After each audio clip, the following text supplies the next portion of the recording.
welcome to the See You Try show. I'm Karen Sims with the Trauma and Resiliency Initiative, and I am pleased to have Elise Belknap, who is a mental health consultant. She's also on the Try board, lots of expertise around somatic healing racial trauma, and like a whole host of topics and infant mental health and early childhood. So I'm super happy to be having her join this conversation. I should do the commercial. So the views and the opinions of the guest are always their own. And I'm just going to take just a couple of minutes and sort of conceptualize why I thought it was timely to have this conversation. So for a bunch of different reasons. The first practical reason was I reached out to you and said, hey, Elise, I anticipate we're going to get the verdict for the George Floyd trial. And it might be nice to have space and conversation about racial trauma, racial terrorism, and all of those things, because people across the continuum might be impacted by the verdict. And I will tell you, as a woman of color, I was really uncertain about what the verdict would be because I think I've written about this, but my first witness and being involved in activism around police action shooting happened when I was in 6th grade. So, I didn't know that. So I had started going to community meetings and involved in protests from 6th grade. Dragging my mom along in Tampa. And so I feel like I know how that resulted. Police were definitely not, found guilty. And I just knew the impact on our community and the work, and it really sort of was shaping and defining. So having that journey, I was like, let's have this conversation. Yeah. Other thing, and I'm gonna stop talking, the other thing that made me want to start having this conversation was, you actively post on self-care and racial trauma, and your post on racial trauma has had like 800 views. And so I was like, let's clearly people are interested in this topic, and I am going to do this a little differently than I typically do. I shared with you, we want to make sure that we explain some concepts, topics, really sort of unpack things. So that if you ever have curiosity about framing and questions, this sort of serves as you said, an archive. So welcome, Elise. And Thank you. I will let you introduce yourself and just sort of share like what made you put the post up and what were you thinking and how is this work impacting you? Sure. Well, thank you, Karen, for the invitation to be here. It feels like a real privilege to be invited into this dialogue. I grew up in Los Angeles and kind of came of age and around the time of a lot of police brutality with the LAPD. The Rodney King video, and then the protests and riots that happened there. And as a little kid, I became very aware of what felt like a world that was very different than my world, right? And didn't know what to make of it at the time. But I have this really strong memory of a boy in my class who was Black, telling a story of his family driving home with their laundry in the back and being pulled over because the assumption was that they had stolen those clothes in the midst of all of the upheaval and uprisings post like the Rodney King beating. And so and as a kid, like I still remember that conversation like in a visceral way, because there was something about that for me that was like my family's never experienced that. And what do I do with that information as a little kid, as a white kid, as a person, and it's always stayed with me. And I've just been drawn to this work kind of again and again throughout my life to try to understand my people's story in this and my responsibilities, and have encountered all sorts of ways I have made mistakes and have learned a lot. And just in the last year, kind of came across this overlap between racial justice and somatic work, and the importance of what does it mean to heal racial trauma in your body as a white person in order to do less harm, and in order to do right by, and not as like a pet project to be a better person, but because that's actually how we make real societal change. And so for me, that's been something I am working in the mental health field, working in early childhood education, understanding the way structural racism impacts the populations that I work with. It feels like a ethical necessity to be engaged in that work. Otherwise, I'm just continuing harm and perpetuating kind of the status quo. So it just, there's sort of like no other choice from my perspective. So I am going to take 1 second and then we can dialogue about it, but I want to sort of unpack terms that we tend to throw around a lot. So I want to make sure everybody knows when I'm thinking about trauma, I'm thinking about events, experiences, and the effects of those experiences. So that could be things that happen to you directly. That could be things that in the surround. So growing up in certain environments, witnessing certain things, and the impact when it makes you feel powerless and helpless and hopeless, or it makes you feel oppressed, or it makes you feel violated in certain ways. That's the definition of trauma. And racialized traumas are events, experiences, and the effects therein, right, that have shaping and defining. They're shaping and defining. They can impact us physiologically, neurobiologically, and on so many different levels. And so we're not just talking about experiences of prejudice and biases. So those are things that are awful.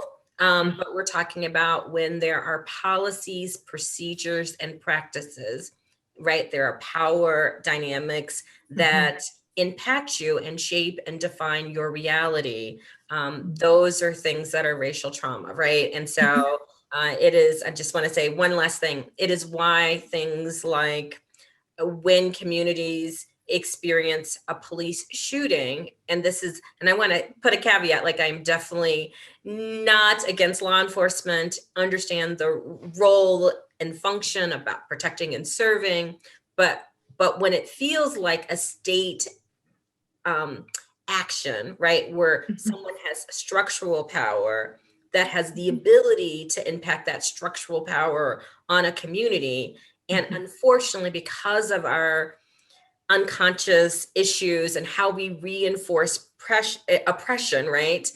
Where if there's a shooting and you leave the body out and people bear witness and people see the violation, those things are racial traumas because they're acts of what people experience as terrorism that reinforces pain on the individual, family, and community level that changes mind, body, spirit, and the way that people move in the world. And so, and they're right, they're shaping and defining.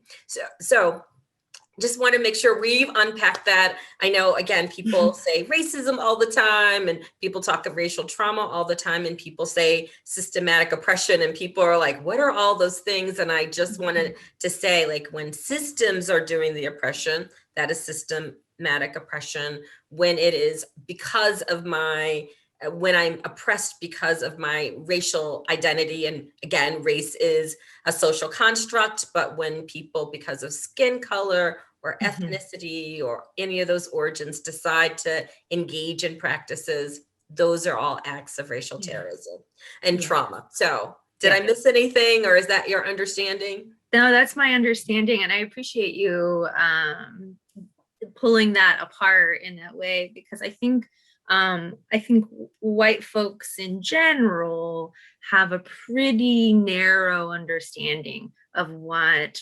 racism is, and often define it around being unkind. right? About being like, to be racist is to be mean, but I'm not an unkind person, so therefore I can't be racist. But what we're really talking about is a system and a culture that prioritizes a certain skin color around all sorts of things that can be like kind of, it's in the air. You miss it because you're just used to breathing it. I can't see my oxygen, but like white supremacy and structural racism, all that is like that. Yeah.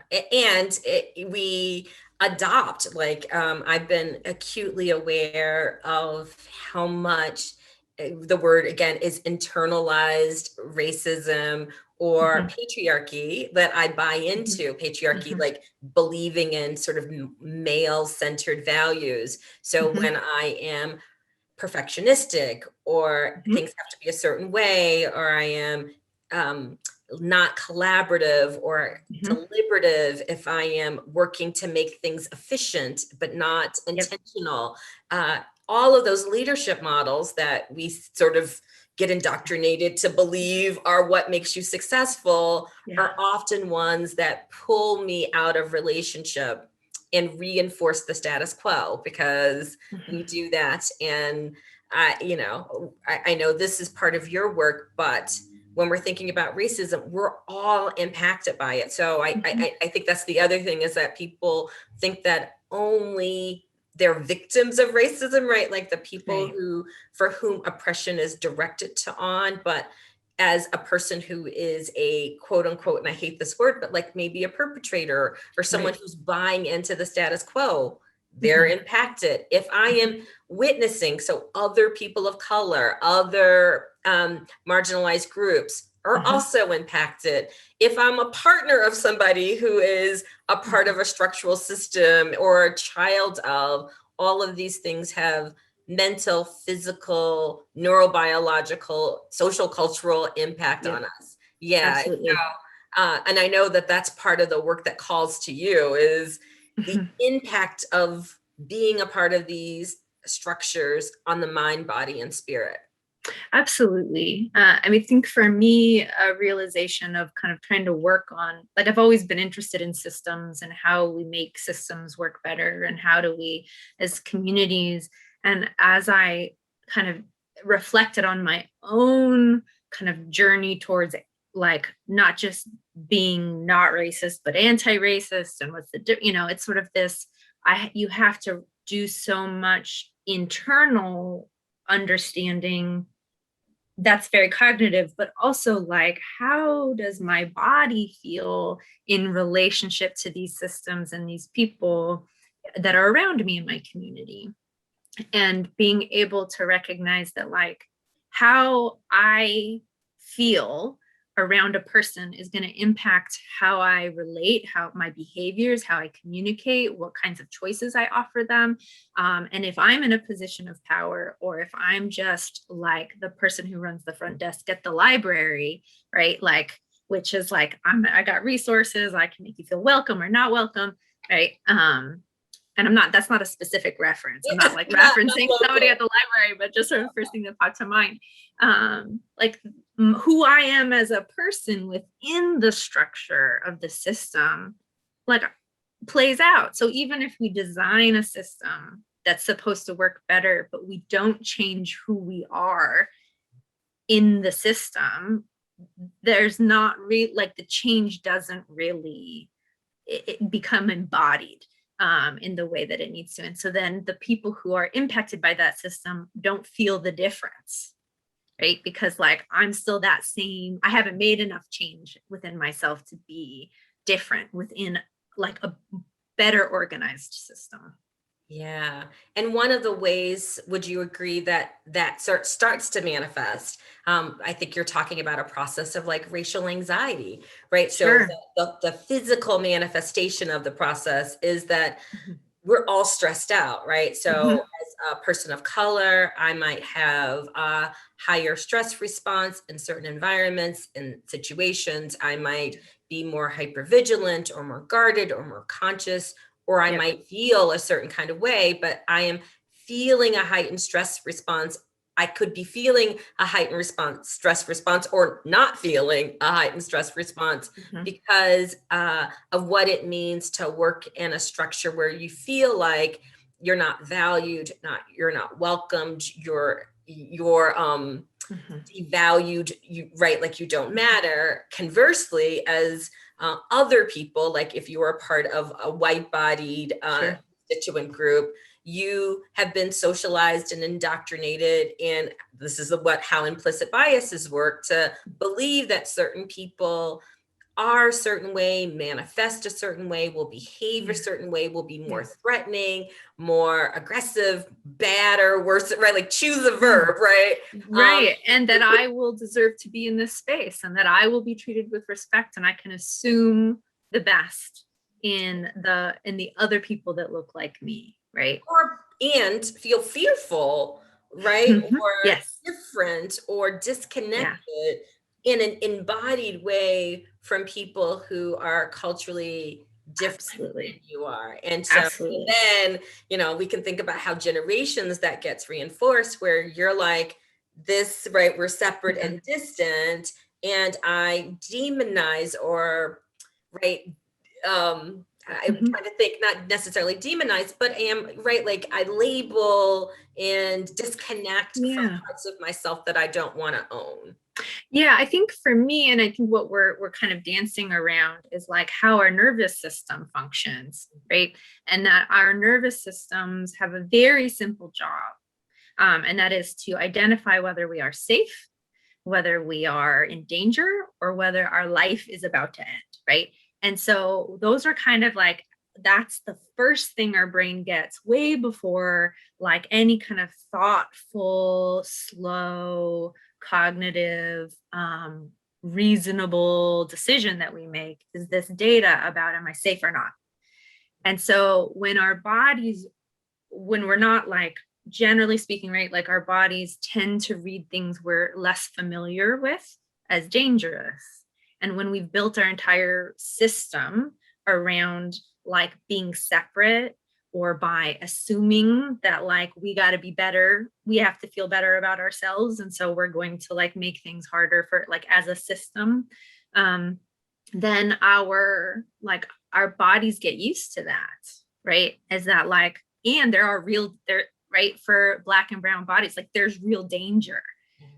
So it's not like an imagined danger. And for white bodies, that danger is like sensed around like feeling vulnerable and fragile, and feeling like I might be, if I think I'm in danger, my body like just assumes it is, right? There's no difference between like the way my body's going to react for a perceived danger and a real danger.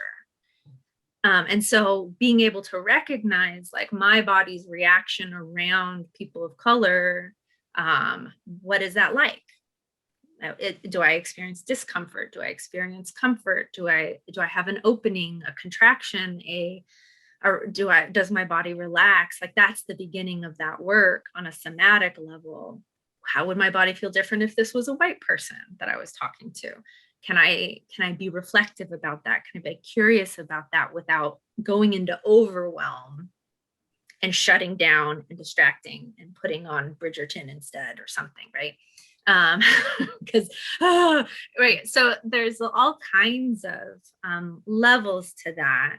But I think the important piece for me is recognizing that like that implicit bias that we were talking about is such a pre-verbal experience. It happens in our bodies and our brains before we might have a rational thought about a person. And it's even probably deeper than that, right? So folks, we're going to talk a little bit about this, but this is the impactful piece around intergenerational trauma. And again, sometimes we think about just folks on the receiving end, but imagine if my identity, and I want to say one more thing parenthetically, but imagine if my identity was from a cultural group, even if I'm white-bodied, if I came in and we were Irish during a time where Irish folks were demonized, right? And they were viewed as being addicts and loose and lascivious and undomesticated and sort of, right, the whole reason why we have social work, right? Like They Mhm. were, and Irish and Polish folks, when they settled in the Midwest, people just saw them as out of control. And imagine if I grew up in a society where I felt shame around that, and people Mhm. said that that behavior was somehow connected to, right? Because we have this sort of racial hierarchy that Yeah. when we acted undomesticated, we were acting Black, right? Because Mhm. Black was defined as sort of not human, right? That's why we Mhm. were able to Mhm. enslave Black people for how many years? 4 or 5 Right. years, right? And Yeah. imagine if I had that as a part of my cultural identity and I created shame around anything that felt right, that was projected upon me. I Mhm. would pass down those feelings of shame. It would change my parenting practice. I would, Mhm. right? Like, so it is somatic on one level, but it's also passed down intergenerationally, embodied Yeah. and reinforced through socialization. And so Yeah. people would have comments like, don't act like a this, or don't be like a this. And then you would say, I'm going to disown Mhm. anything that causes me cultural shame. And so, Yeah. I know when people have studied like the history of culture, the reason why whiteness got elevated versus ethnic identity in Mhm. so many communities was there was so much shame connected to cultural identity. So of course, Yeah. any group that comes in that wants to maintain language or religious practices, or again, their own sort of cultural mix gets seems like a threat, right? Like it's Mhm. conversation around immigration, because it's like, I learned that I had to give up my culture in order to make it, or to fit in, or to be acceptable. How dare you keep that? And all of this stuff is so unconscious. It's not like people are like thinking about it, but it's Right. on this visceral DNA level where Yeah. people feel like, oh, cultural difference is bad because I've been so ashamed or so Yeah. demonized to maintain that. Yeah. And one of the, as you talk about that, I mean, I comes to mind is Resma Menakem's book, where he references, and this was the first time that I had really thought about that, is like the embodied trauma that white bodies have brought with them from like Middle Ages in Europe, where poor white bodies were treated with such like terror, right?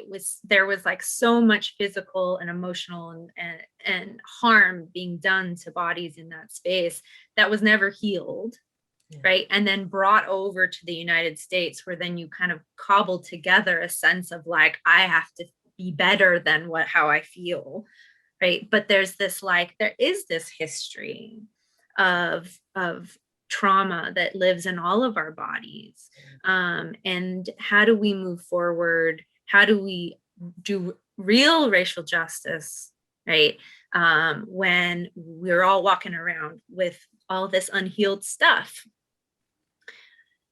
Yeah, and not to, again, I want to make sure I want to kind of unpack a couple more terms and then talk about solutions, right? Because hoping people tune in, but this is not to excuse it, right? Because human Nope. beings we have lots of executive functioning. That's what makes us uniquely Yep. human, is that we believe, right? This is why we do this work, that when you know better, you will Mm-hmm. do better. And so, one of the things that SAMHSA says is being informed means that you realize, recognize, respond, and avoid re-traumatizing. And Yes. if you think Yes. about this in a racial trauma perspective, we hope that you're thinking, if we can realize and recognize the signs and symptoms of trauma, we can respond to each other Mm-hmm. differently. We can be acutely aware of these things, and we can avoid re-traumatizing ourselves and other Absolutely. people in the communities in which we want to support. Resma says one more thing that I thought was super interesting recently. He was talking about the white-bodied fear, and if you think about the whole immigration experience, white-bodied folks made it here primarily seeking freedom, right? They Mm-hmm. wanted to not have people tell them what to do, right? That's the history of the American experience. Yep. And he argues, right, or he asserts that until we acknowledge that visceral reaction that some people might be having to like mask wearing or vaccination could be so unconscious that it could be an embodied experience passed on through the DNA. Of, Right. yeah. He said, you know, if we don't give voice, and so when we talk about healing racial trauma, Yep. we're going to talk about what people of color or Black-bodied people need, because Yep. there is a racial hierarchy. But also, right, we also have to acknowledge white-bodied experiences that manifest in certain ways. And if we don't speak to those things, I think we reinforce the trauma, right? Mm-hmm. Mm-hmm. Mm-hmm. Absolutely. So we talked a little bit about signs and symptoms of racial trauma. You talked about the embodied experience. What else, right? If we were thinking about recognizing it, if you're out in the community and you're like, or a teacher, or an educator, or a law enforcement, or a helper, or a neighbor, what should people look for, and what does this look like? How does it look and feel, or is it different than other forms of trauma?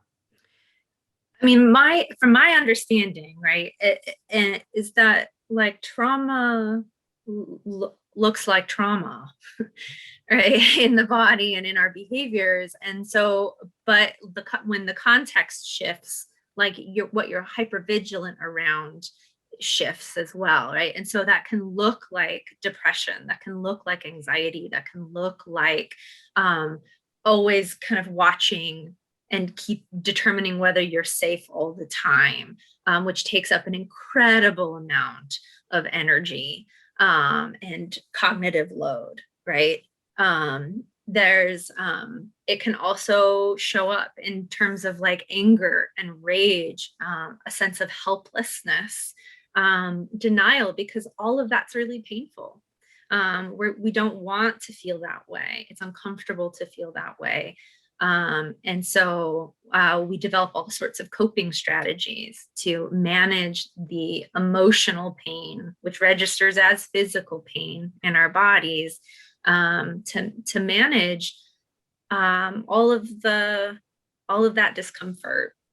And I'm sure, Karen, you have to add to that. Yeah. So just a couple of things, right? Yeah. So yes, it looks like regular pain, and Yeah. because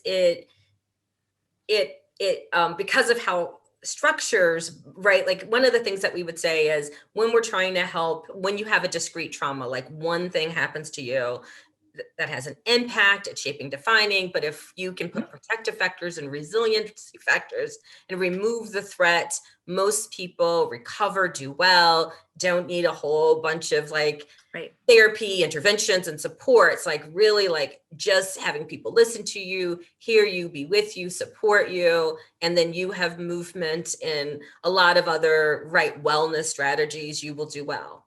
Mm-hmm. When you're in situations where the threat is constant, doesn't let up, you're constantly, it's an unpredictable reinforcement, like sometimes it's good, sometimes it's not, you don't know where, then our bodies, brains, and spirits are constantly in this flight, threat response. And lots of people who do this work say that it looks like post-traumatic stress disorder. Yeah.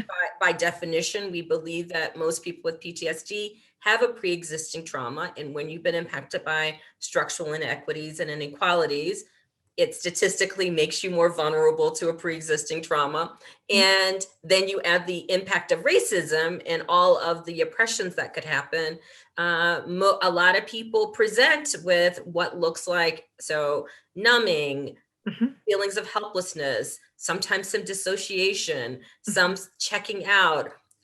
You mentioned the hypervigilant. It could look like hopelessness and helplessness, or maybe I've been involved in helping, quote unquote, I'm not trying to be disparaging, I'm a part of it, but like maybe I've been involved generationally in helping systems like child welfare or the criminal justice system, or like benefits or whatever that really reinforce feelings of hopelessness, helplessness, and disempowerment. So I could be practicing collapse and submit, or I could please and appease, which right? Like I can just be overly compliant and not know. And my biggest thing is I'm just aware of how many people I work with and support who just numb. They either numb physically and are disconnected from their feelings, or they are leaning towards or use substances to numb, just because the pain of sort of dealing with the day-to-day reality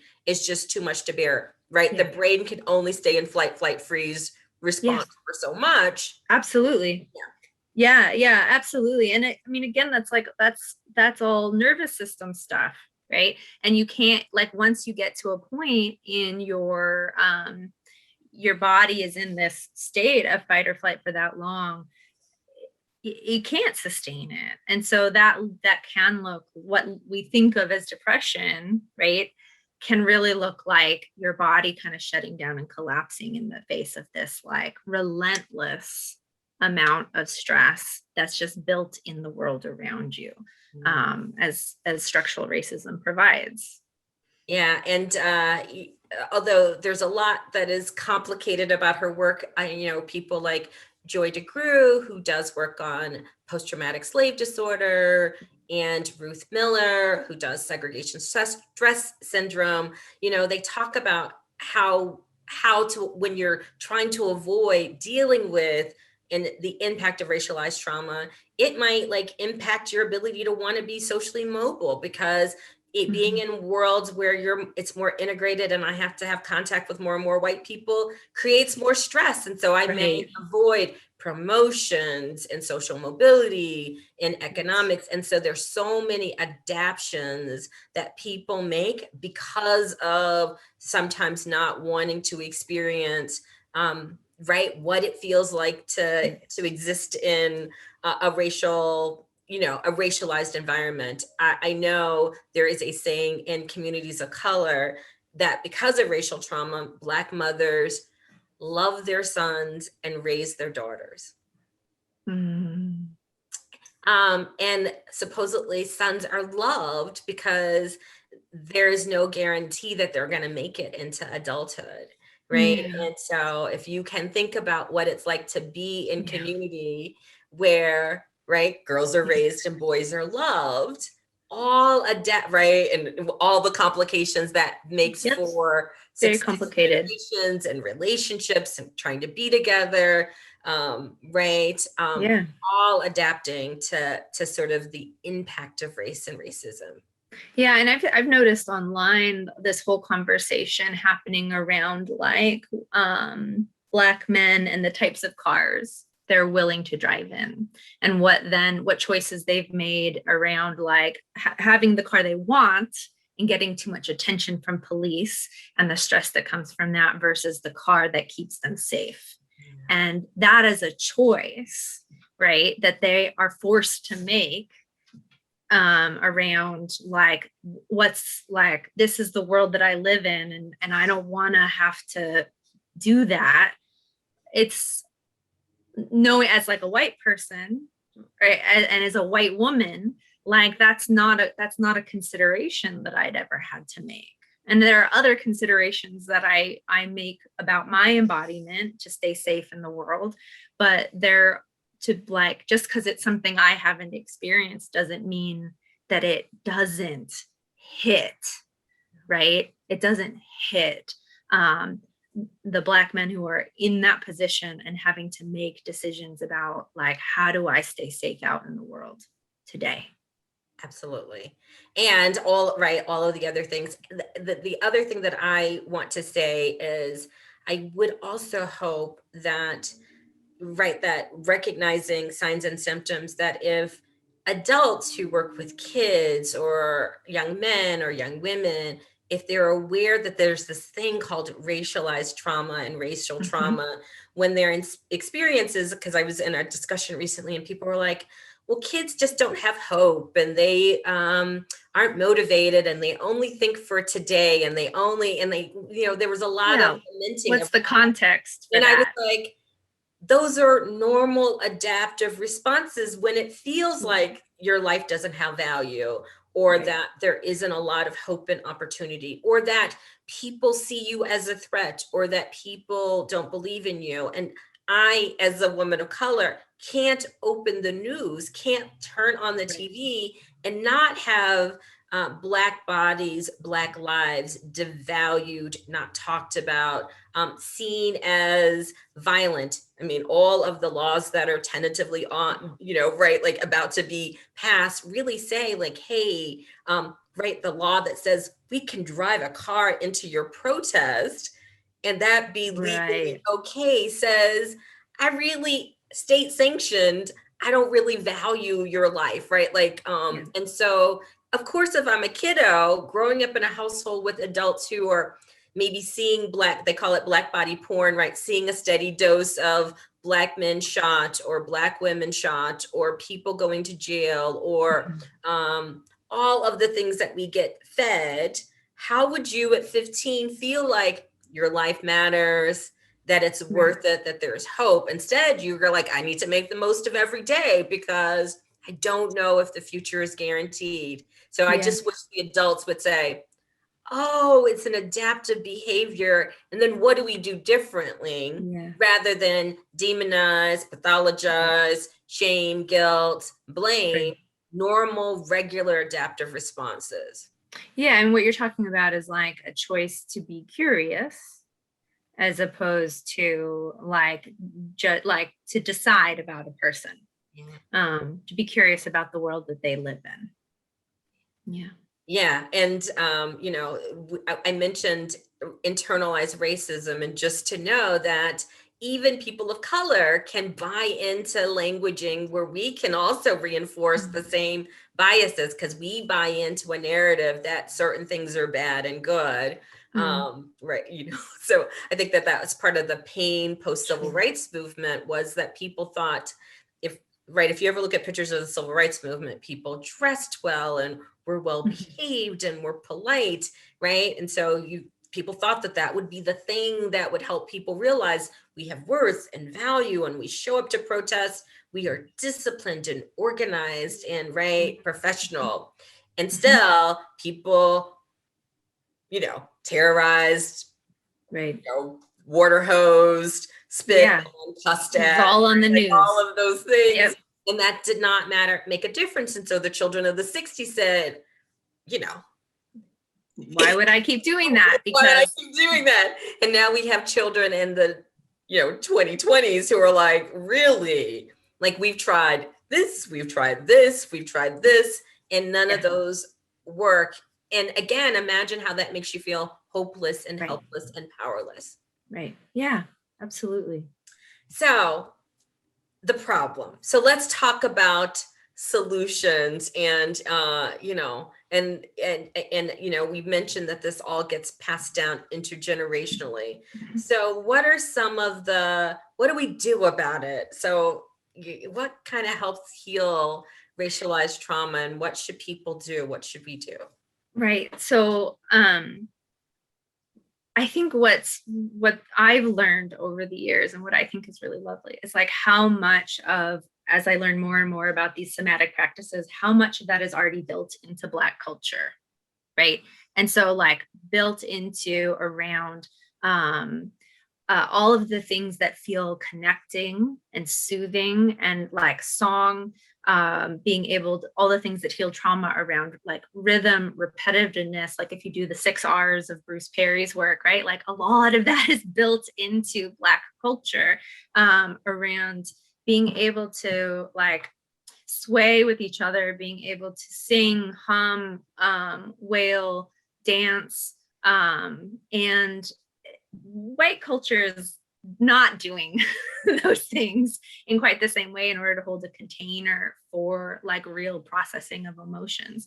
And so fundamentally, I think if we're talking about like what heals, you starting from a place of understanding like what's mine, what's mine, how do I take, what do I take kind of some responsibility for healing, right? And how do I find opportunities and the community around me to be seen and to be heard and to be held and to be felt, so that my experience racialized trauma can be, and I don't mean mine as like a white person, but the experience of racialized trauma is then validated, right? Because so much of our kind of overarching culture does a lot of gaslighting around this stuff, where we make people explain like, oh, I don't see why that's racist, please tell me more about why that's racist, versus like, I see it.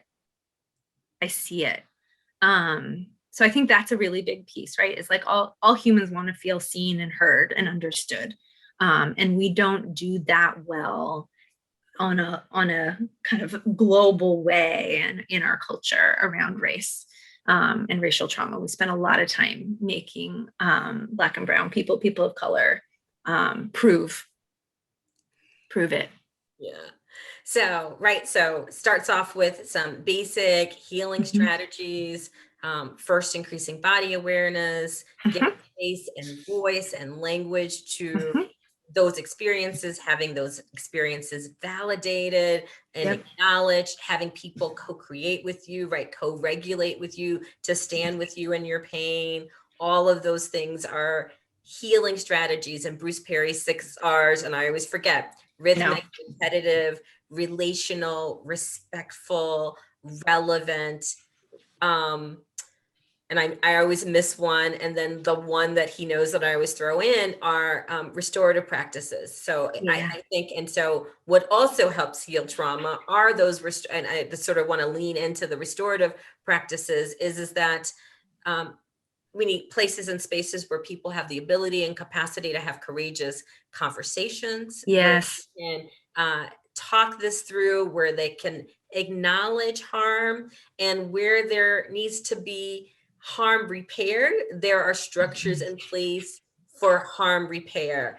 And if you have access to power, structural power, economic power, political power, social power, you use your resources to advocate an alliance with other people, and rather than demonize, shame, oppress, like, then you do something different. I always tell the people that I work with and support on an individual level, healing is a verb, like love is a verb. And if we're really committed to dismantling this and creating healing strategies, we have to do something different with each other, for each other, operate differently, right? Our structures.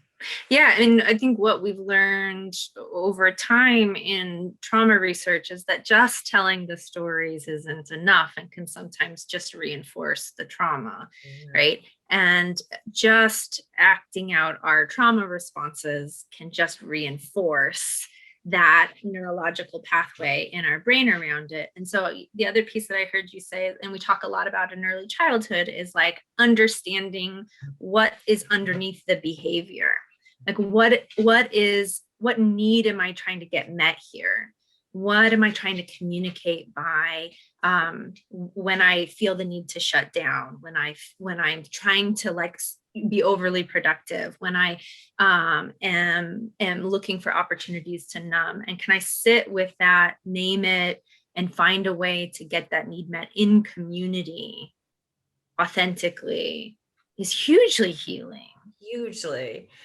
And I want to sort of do a little pitch, because I think sometimes I agree that sometimes in culture and in community, particularly when we're operating, so because I will say that like every cultural group, Black-bodied folks sometimes are disconnected from cultural experiences and traditions, because those aren't being passed down, because there's still, again, a lot of cultural shame around that. Sure. But I will also say that I think in communities committed to wellness and health, that we put, right, like this is the structure piece, because I think people are like, oh, well, so I'm just going to think about the embodied strategy and not think about the structural inequality, and I'm always like, remove the threat, but also promote community wellness. So there should be places and spaces in communities, right? The place should feel welcoming and inviting and non-threatening. The opportunity. So not only am I saying you can be all that you could be, but I actually kind of don't want to sell wolf tickets. I actually want to create structural opportunities and give you empowerment, access to them. I want you to have parks and recreation and things that are feel good, that reinforce play and community connection, and all of those good things that we know that provide good mental health. Because one of the things that we know about racialized trauma is the structures reinforce the racialized trauma. Okay. Our neighborhoods can frequently not be aesthetically pleasing. The built environment could not feel safe. Our homes, our economic status, our access to opportunity. So we don't want to just sort of say over here, like, hey, there's opportunity, or the environment can be safe, or I'm willing to love on you, without also thinking about the structural pieces too. Right. And you could do all kinds of inner work, right? And that's important. But if your systems around you like sustain their own, like the stress level, like all that you were saying before, like the opportunities for healing, it's like walking up a sandy hill. It's so much harder. So much harder. And I just want to say this one out loud thing too, because I also realize that some people could be listening and thinking, right, because this is always the response that, frustrates me. Let's create more opportunities for people who are like, oh, so it's a mental health issue, we'll just have more therapists. And what we know about complex trauma is that more therapists isn't the answer, because traditional talk therapy is not going to help deal with this. There could be little parts of like cognitive clarity and helping and meaning making that I could do in the context, but the real healing will be giving me a sensory rich environment where I can really feel safe and well, where my schools, my job, my neighborhood, where I encounter, right, is committed to my health and wellness. And that's how we heal from complex trauma and collective trauma. Like it's bigger than just sort of talking to someone, which I know is always the go-to, like, well, now that, right, like that's the fix. Why aren't you better? Because there's so many apps you could use. Yeah. Right. Yeah. And I know you're committed to this work. And I wanted to add, and some of the healing can happen individually, but we should also probably talk about collective trauma. Because in this moment, when we're thinking about things like community violence or police action violence or economic violence or all of those, or immigration violence or any of those things, those are collective traumas. So yes. Yeah. So do you want to say a little bit about collective trauma, and then we can talk about like maybe what helps heal that? Sure. So if we're talking about collective trauma, we're talking about like things that whole communities experience, right? We're talking about stressors. So like the big collective trauma that we've all experienced over the last year, COVID-19, like as an example, where the impact of that is felt on a collective level. Like there are our bodies are all experiencing it in different ways, but there is a cultural piece to it that is different than just one individual. And it makes it also, I think, harder if we're all experiencing that trauma together to like facilitate any kind of individual healing, because then if I'm reaching out for help and my friend's also struggling, right? Like, and we're not finding a way to then, how do we collectively heal? We're just burning each other out a lot. And we're all doing our best. I'm a firm believer that we all do our best every day, and that best shifts depending on, who ate lunch and what happened that day. Good night's sleep and stay hydrated and so many things. It's hard being human.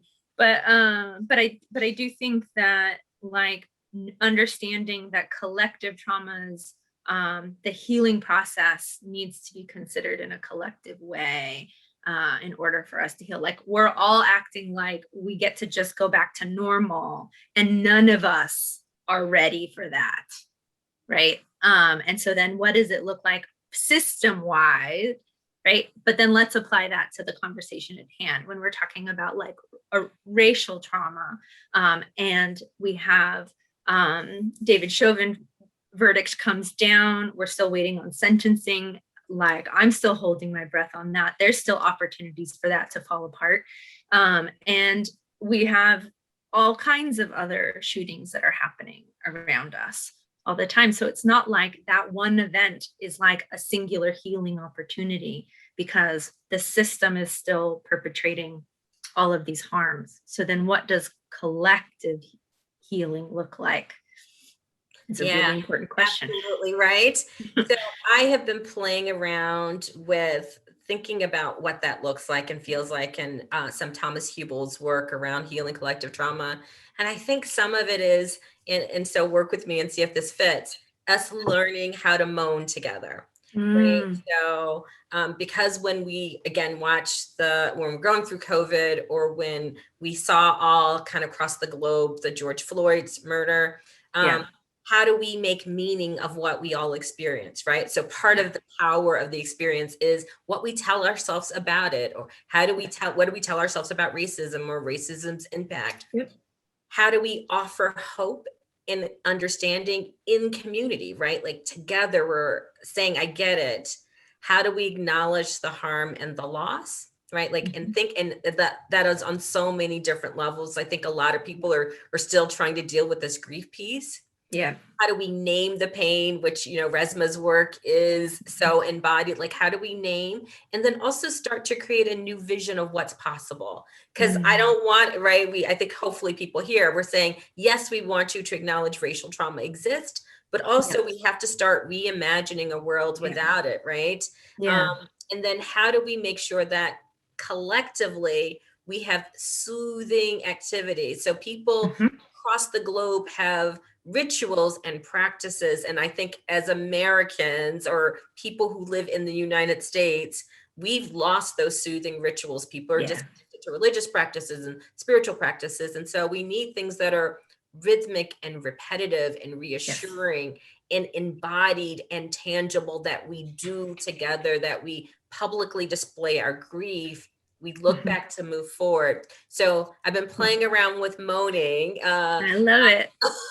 and right, so M meaning making, O offering care, hope, and understanding, A acknowledging loss. So the acronym isn't lost on people, because I think it's it's really powerful. Naming the pain, and S soothing. So the moans of recovery that you're talking about here that's huge, because that all of those pieces that you're talking about are also like, that's the culture of healing, right, in community. And we're all walking around with these sort of like cultural traumas that we think of as personality traits, that we think of as like just the way a group of people are, as opposed to that contextual piece of like, these are all adaptive. This is like, we're all coping, and this is what it looks like when it's decontextualized, right? That's Resma's piece also.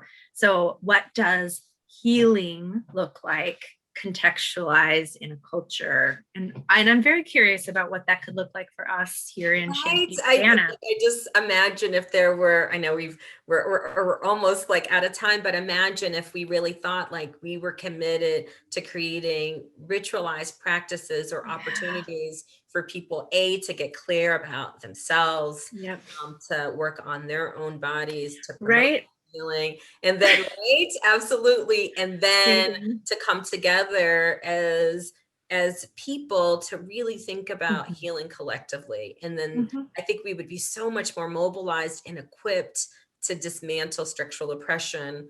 But we, again, we can't build on broken foundations. And I know it's people get tempted to just want to like do stuff without like the clarity that I think is required to do it with fidelity and authenticity to create the healing that because the cost is too great, right? Like now we think about climate issues and racial issues across the board, all intersect. And we can't move quickly. Right. Because that's also a part of like that kind of the capitalist white supremacy culture.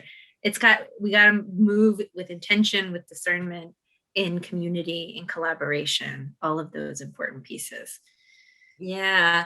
So I know we're almost done, and I just want to do one final little try pitch, and then I'll let you have closing words. So, Try has been playing around with not only what does it mean to be trauma informed community, but what does it mean to be justice informed, right? Mhm. And so we have been playing around with the idea that it is democratic, that we have power with, that people have equal access to resources, that we've moved structural barriers, that we elevate voices of people who are most impacted by the issue, that we've transferred resources to people so that they can be equipped to be a part of their own healing, transformation, and community empowerment. And so just to know that we want not only equity that people have been advocating for, but we really want to also think about a world that is both trauma informed, that means safe, loving,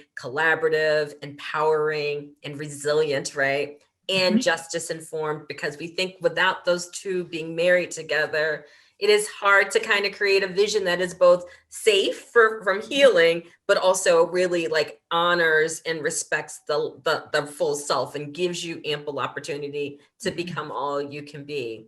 Mm-hmm. Do you have, so you're right, like that is the try, like fairy dust that we've been really playing around with, like, hey, if we were a beloved community, how would we get there?